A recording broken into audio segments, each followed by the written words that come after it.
Vu qu'en ce moment, d'un point de vue Marvel, notamment avec le film, le quatrième volet de Captain America, eh ben, il y a des films, franchement, qu'il faut être à jour, qu'il faut avoir vu vraiment pour bien savourer ce film. C'est l'incroyable Hulk que je trouve tellement sous-coté, moi, au niveau du MCU. Et ben, on va en parler après le générique. Soit on meurt en héros, soit on vit assez longtemps pour se voir endosser la peau du méchant. Pour ce genre de choses, il existe des hommes comme moi. Il t'arrive de saigner. Vous pouvez respirer, vous pouvez cligner des yeux, vous pouvez pleurer. M'a ramené le conduit, celle-là. Maintenant que j'ai votre attention, Accroche-toi, petit. Comme dit bah justement dans le générique, on va parler de l'incroyable Hulk. Et oui, c'est vrai que au début, canon, pas canon au MCU.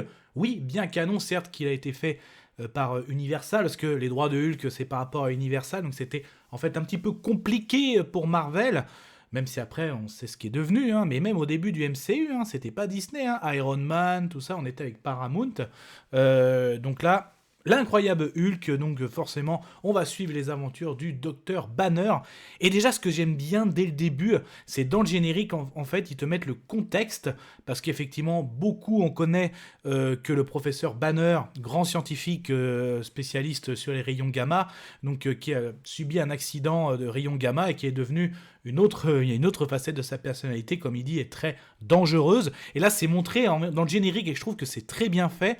Et on nous fait comprendre qu'en fait, que le professeur Banner qui travaillait sur le sérum du super soldat, parce que l'objectif, par le biais de l'armée, donc Banner qui était un scientifique engagé par l'armée pour travailler sur le sérum du super soldat et qui a utilisé des rayons gamma, il y a eu un accident et ce qui est devenu justement cette personne à transformation qui se dit je suis Hulk, donc qui fait vraiment de gros dégâts. Et en fait, pour le général Ross, et oui, parce que voilà, on sait que dans le Captain America 4, Ross est devenu président, donc là on a bien le début du général Ross dans ce film, l'incroyable Hulk. Pour lui, le corps de Banner, cet accident, ce corps appartient à l'armée, et en plus il fait passer Hulk vraiment pour vraiment une grosse menace, certes, mais justement aussi, ce qu'il ne supporte pas, c'est que le professeur Banner vit une histoire d'amour avec sa fille, Betty Ross, qui est aussi une scientifique, donc c'est pour ça au début on a tout de suite le contexte. Et j'adore en fait cette traque humaine. Donc Bruce Banner est joué par Monsieur Norton, qui est vraiment excellent, je trouve. Donc là, il vit toujours avec sa ceinture, justement par rapport à son cœur. Il a appris à étudier, même il ne maîtrise pas encore, parce qu'il va maîtriser au fur et à mesure, notamment le Hulk qui est en lui. Même aujourd'hui, il a carrément fusionné en professeur Hulk. Donc là, en ce moment, en 2025, on est rendu là-dessus. Oui, carrément professeur Hulk. Et moi j'aime beaucoup en fait la traque, voilà, il se cache, il veut pas blesser les autres et il a compris qu'à partir d'une certaine pulsation, c'est là qu'il se transforme. Donc il fait des exercices, il surveille tout le temps là, et justement dans le surnom qu'ils ont donné dans Captain America 4, c'était bien, oui, Hulk était traqué par l'armée, notamment par le général Ross. Donc ça, c'est pas mal du tout, notamment quand la traque au niveau dans le Brésil, course-poursuite dans les favelas, tout ça. Même si justement notre général Ross va embaucher justement un personnage qu'on va voir, qui va devenir justement assez important. La scène, notamment la première scène où la première transformation de Hulk, elle est excellente dans le noir, tout ça, on nous met vraiment quelque chose de terreur, c'était vraiment un monstre, parce que nous on le connaît en tant que spectateur, mais au début les personnages, mais qu'est-ce que c'est vraiment, qu'est-ce qu'on traque, un pauvre mec en fait, un pauvre scientifique, pourquoi limite des unités commando, forces spéciales, et là tu l'apprends, et même il le dit justement, voilà, tout le monde se serait chié dessus, quoi, voilà, face à ça, quand on découvre justement, donc j'avais trouvé ça mais vraiment excellent. Le truc aussi que j'aime beaucoup, c'est la romance entre Bruce et Betty. Je trouve qu'il y a une très bonne alchimie entre les deux acteurs.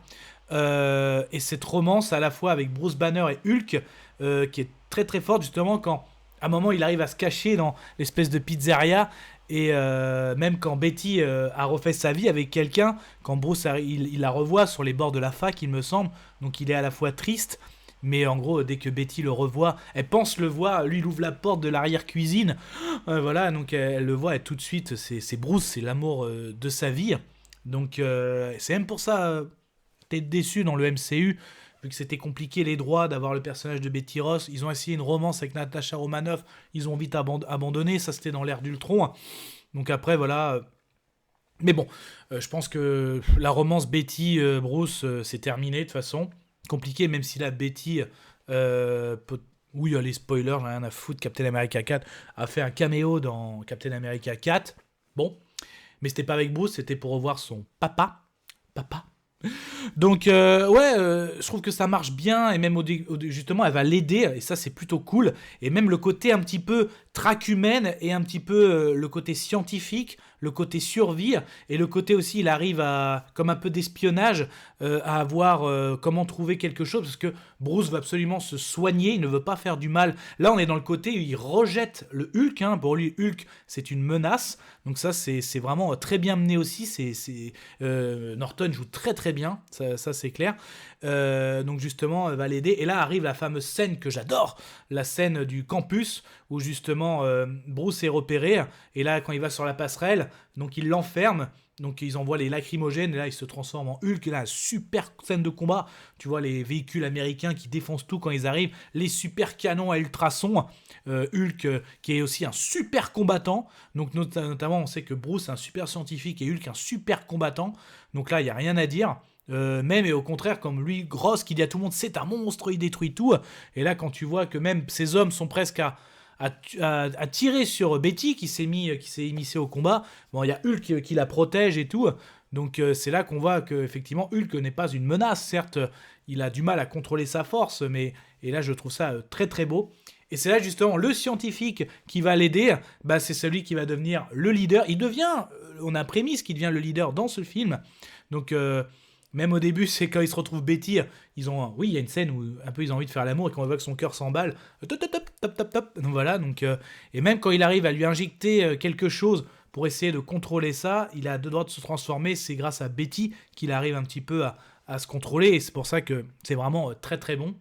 Et de son côté, Ross qui active vraiment sa patte et qui va créer l'abomination avec sa nouvelle recrue justement. Et là, il a déjà été dopé par rapport à Ross, et lui, il va, sous la menace, demander autre chose avec le scientifique qui va devenir le leader. C'est là qu'il devient, c'est lui qui dit, vous allez devenir une abomination. Il se fait appeler Abomination, et on a le combat final contre Hulk, qui est, je trouve, excellent. Et là, qu'il arrive jusqu'à le porter inconscient, qu'il arrive à l'étrangler avec la chaîne, inconscient, parce que l'Abomination refera son retour dans la série She-Hulk. Et là, il a les oreilles qui lui ont poussé. C'est juste pour qu'il ressemble un peu plus aux comics. Et là, on voit justement notre héros, après ce glorieux combat qui part vers l'ouest, on dirait comme ce cow-boy vert, ce gros cow-boy costaud. La scène était excellente, même si à un moment Bruce a sauté, il s'écrase, et c'est au moment de l'adrénaline qui le fait revenir en Hulk. Il y a peut-être une référence à Ragnarok, quand il saute et pouf, il s'explose dans le combat, dans Ragnarok. Donc après voilà, et c'est bien mené parce que après dans Avengers, Natasha va rechercher Banner, et elle expliquait justement que on a fait en sorte que ceux qui vous traquaient, le Shield a fait en sorte de vous laisser tranquille, mais vous avez toujours à l'œil. Donc c'est quand même bien mené. Mark Ruffalo qui est là aussi, et là justement juste avant la scène finale avec Norton dans le film, c'était avec en gros dans une séance de yoga qu'il arrive à maîtriser. Et ça y est, il maîtrise ses transformations, et on le voyait dans Avengers, hein, le voilà mon secret Captain, je n'ai jamais cessé d'être en colère. Oui, il maîtrise. Donc et là c'est vraiment cool. Et la scène post-générique, on voit Tony Stark qui vient voir Ross pour lui dire on fait une équipe. Voilà, donc oui, c'est pour ça c'est bien canon, bien sûr. Donc on était en gros sur la conception de l'univers partagé. Donc Norton n'avait pas re-signé. Donc pour lui, je crois que c'était un film solo et qu'il voulait pas aller plus loin. Même s'il n'avait l'air pas emballé par le projet, même s'il avait vraiment fait le taf. Voilà, donc l'univers de l'incroyable Hulk, je trouve c'est un excellent film de super-héros, à la fois traque humaine, espionnage, scientifique, dans l'ère Marvel, des bonnes scènes d'action, la tension de Hulk, la puissance aussi, donc ces deux combats de titans, voilà, et je trouve que justement, même là, Captain America 4, le duel Red Hulk et Captain, le nouveau Captain, ça arrivait pas au niveau, quoi. Mais bon, voilà, j'adore ce film, moi, franchement. Dès qu'il passe souvent à la télé, quand je zappe, je reste devant, c'est clair. Je l'adore, c'est clair. Et vous, est-ce que vous l'adorez? Est-ce que vous trouvez comme moi qu'il est sous-coté? N'hésitez pas à me donner votre avis, ça m'intéresse beaucoup. Prenez soin de vous et demain on va parler de Civil War. À demain, Kenavo. Je vous souhaite une agréable soirée. Désolé pour le bordel. Au revoir.